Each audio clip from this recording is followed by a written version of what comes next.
So enemy data in X3 is stored in blocks of 64 bytes, starting at address 0D18. So I'm going to walk over here and spawn the first enemy.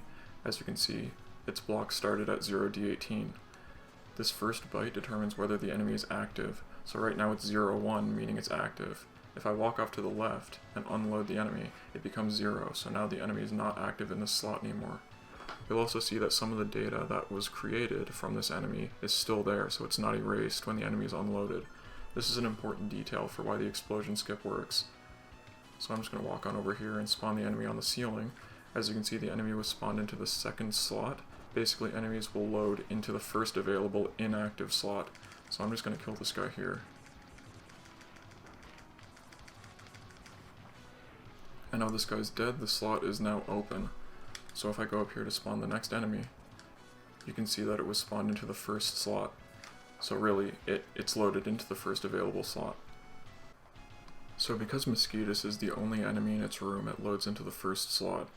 Enemies that have explosions, like bosses, the game checks to see if the explosion has ended by checking this value, which is offset 34 in hex within the slot, for a negative number, so the leftmost bit has to be 1. So when the explosion ended on Mosquitos, you can see that the game set this value to FF. The leftmost bit is 1, it's negative, so the explosion has ended.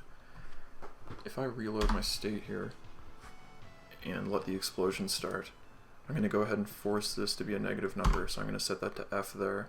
The leftmost bit is 1, so it's negative, and as you can see, the explosion ended immediately. Enemies can actually take up more than one slot, but for the octopus, the game checks the first slot for the explosion flag. As you can see here in offset 34 in the first slot, we still have FF. This is leftover from Mosquitos, so we've made it up the elevator without another enemy having overwritten this value. So now if I start the game and kill the octopus with a projectile saber, because this value is already FF, the explosion never happens. The game thinks it's already done. This is not typical behavior though. If you kill another boss like Kaiser Sigma, for example, with the projectile saber, then the game will actually force that value back to 0.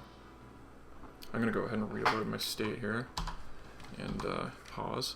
I'm going to set this to 0. For example, we're going to pretend that this has been overwritten by another enemy. So now if I kill him with the projectile saber, no explosion skip. So it all has to do with that leftover value from Mosquitos, whether the explosion is going to work or not.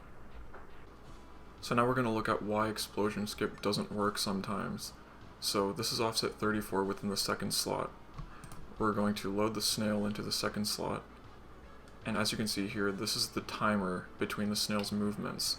So when the snail was loaded, it started counting down. And when it reaches 0, the snail starts moving. So when explosion skip doesn't work, it's because... Okay, so here's the first slot. Hold on. We're going to load the first enemy here.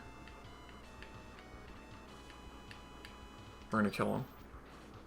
So now if we walk over here, we load the snail into the first slot, our FF is gone. It's been overwritten by the snail's timer.